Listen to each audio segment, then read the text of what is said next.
Pahalgam attack మీద మాజీ MP, ప్రస్తుతం కూడా ఎంపీగా ఫీల్ అవుతున్నటువంటి హర్షకుమార్ తన స్పందన తెలియజేశాడు. అది కూడా పవన్ కళ్యాణ్ గారి మీద ఆయన మాట్లాడిన మాటలకి ఈయన కౌంటర్ ఇస్తూ తన స్పందన తెలియజేశాడు. అది చాలా అభ్యంతరకరంగా ఉంది. ఏంటనేది ఒకసారి ప్లే చేసి చూద్దాం. అందరికీ నమస్కారం.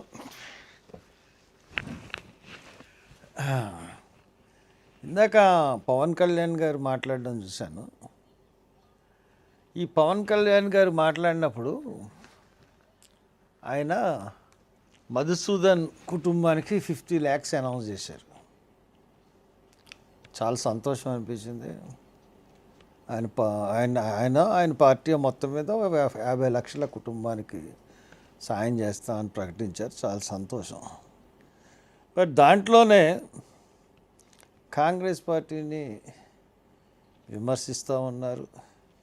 కాంగ్రెస్ పార్టీనే కాకుండా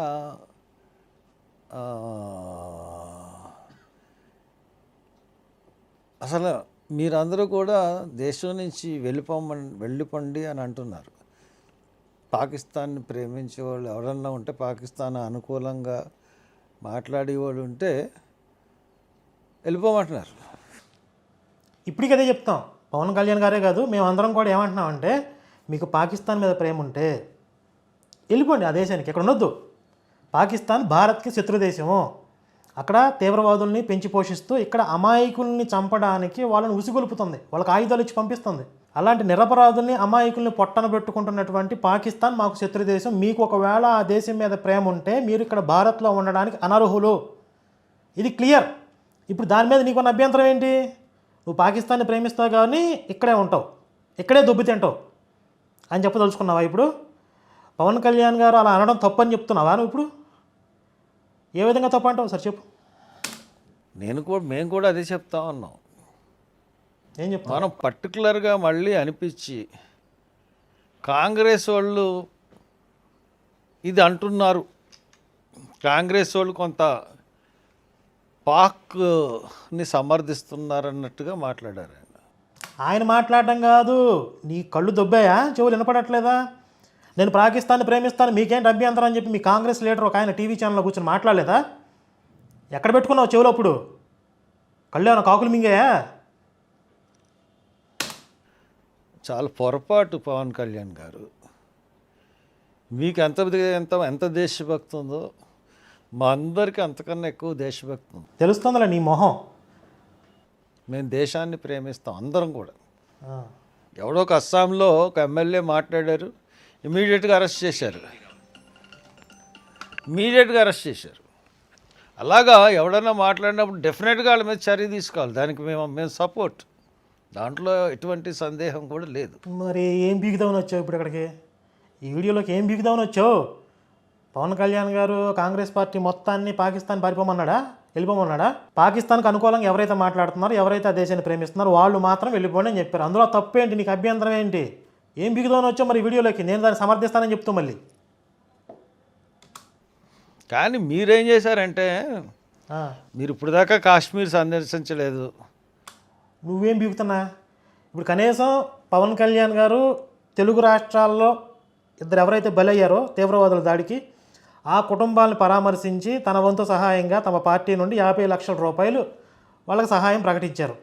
నువ్వు పందిలాగా తిని ఇంట్లో దొర్లుతున్నావు తప్ప, మొన్న ఒక శవం దొరికిందని చెప్పి ఆ శవం మీద పొద్దున్నే లేచి వీడియోలు పెట్టావు తప్ప నువ్వు వెళ్ళి పరామర్శించావా? అక్కడెక్కడ రాహుల్ గాంధీ పెహల్గాం వెళ్ళాడు. నువ్వేం బిగుతున్నావు ఇక్కడ?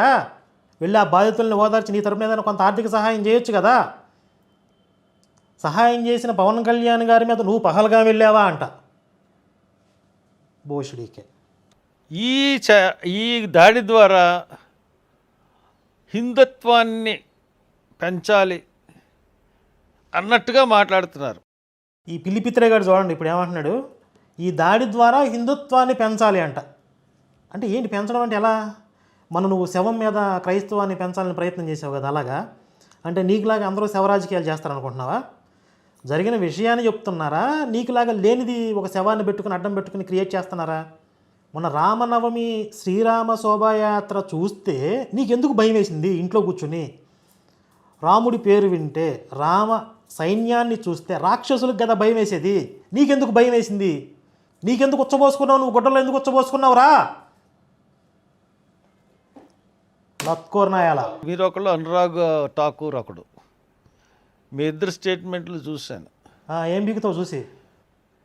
ఎందుకంటే హిందుత్వాన్ని పెంచాలి అన్న రీతిలో మాట్లాడుతూ ఉన్నాను. పెంచుతావరా భయ్, ఇది హిందూ దేశమే, హిందుత్వాన్ని పెంచుతాం. కానీ ఇప్పుడు ఏదో దాడి జరిగింది, ఈ దాడిని అడ్డం పెట్టుకుని కాదు. హిందుత్వం, ఈ దేశం సురక్షితంగా ఉండాలంటే హిందుత్వమే ఉండాలి, హిందుత్వం బలంగా ఉండాలి, మెజారిటీగా ఉండాలి.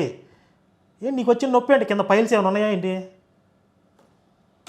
ఇంకోటి మీరు చెప్పారు, ముస్లిం కాని వాళ్ళందరినీ ముస్లిమ్స్ కాకపోతే చంపేశారు అది ఇదని. ఒక ఫ్యామిలీ నేను చూశాను.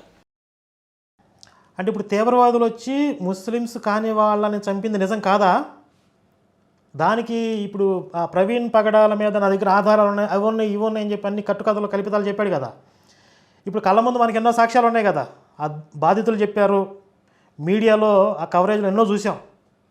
ప్రత్యక్ష బాధితులు చెప్పారు, ఎవరో థర్డ్ విట్నెస్ కూడా కాదు. వాళ్ళు చెప్పినవి కూడా ఇప్పుడు అబద్ధాలు జనం చెప్తారు. చూడండి, వీడు ఎంతకు తెగించాడంటే, ఎంత బరి తెగించాడంటే, ఎంత దిగజారిపోయాడంటే వీడు హర్ష్ కుమార్ అనేవాడు. నువ్వు చెప్పు, నీ సంగతి చూస్తారు, జనాలు చూస్తారు. చెప్పు. మీ ఆంధ్రజ్యోతి పేపర్లోనే ఇప్పుడు ఆంధ్రజ్యోతి పేపర్లో అక్కడ తీవ్రవాదులు చేసిన దాడి మతపరంగా జరగలేదు అన్నట్లుగా ఏమైనా చూపిస్తాడేమో అని నేను చూసా. కానీ వీడేం చెప్పాడు వినండి. దాంట్లో ఏమైనా ఉందంటే, ముసాఫిర్ సమీర్ నా ప్రాణాలు కాపాడారు. ఆమె కేరళకు చెందిన మహిళ, పేరు ఆరతి మేనన్. హిందూయేనండి. ఆరతి మేనన్ అంటే క్రిస్టియన్ కాదు. ఈ హర్ష కుమార్ అని పేరేంటి? అది క్రిస్టియన్ నేమా అదేమన్నా? మరి అది కూడా హిందూ అయి ఉండాలి కదా. నువ్వెందుకు పాస్టర్లా నాకుతున్నావు వెళ్ళి? నువ్వు హిందూ అయినా హిందూ పేరు ఎందుకు పెట్టుకున్నావు? మతం మారితే మతం మారిన పేరు పెట్టుకో. హిందూ రిజర్వ్డ్ కేటగిరీలో మళ్ళీ పోటీ చేస్తావు సిగ్గు లేకుండా. క్యాస్ట్ సర్టిఫికెట్లో హిందూ అని పెట్టుకుంటావు. సిగ్గులేనాయాల. ప్రస్తుతం తన కాశ్మీర్లో ముసాఫిర్ సమీర్ అనే సోదరులు ఉన్నారని ఆమె చెప్తుంది. ఆరతి కూడా పెహల్గాం ఉగ్రదాడి బాధితురాలు. 6 ఏళ్ల వయసున్న 2 కుమారులు తల్లిదండ్రులతో కలిసి బైసారానికి వచ్చింది. తల్లి షీలా మాత్రం దూరంగా కారులో కూర్చుంటే మిగతా వారంతా అక్కడ ప్రకృతి రమణీయతను ఆస్వాదిస్తూ గుర్రపు స్వారీ చేస్తున్నారు. అయితే ఆరతి కళ్ళెదుటే తండ్రి 65 ఏళ్ల రామచంద్రన్ను ఉగ్రవాదులు కాల్చి చంపారు. పిల్లలను తీసుకుని భయంతో తాను దారి తెన్ను లేకుండా అడవుల వైపు పరిగెత్తి సురక్షిత ప్రాంతానికి చేరుకున్నానని చెప్పింది. ఇంతటి విషాద సమయంలో తనకు ఏమాత్రం పరిచయం లేకున్నా ముసాఫిర్ సమీర్ అనే 2 కాశ్మీరీ టాక్సీ డ్రైవర్లు ఒక సోదరులా భావించి ఎంతో సాయం చేసి అండగా నిలిచారని ఆరతి చెప్పింది.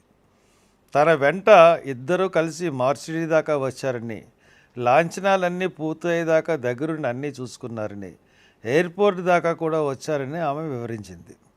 తనకు ముసాఫిర్ సమీర్ 2 సోదరులని, వారిని అల్లా ఎప్పుడు కాపాడాలని ఆరతి భావోద్వేగానికి గురైంది. భావోద్వేగానికి కాదు రా భూషణ్, మాట పలకటం తాగొచ్చావా?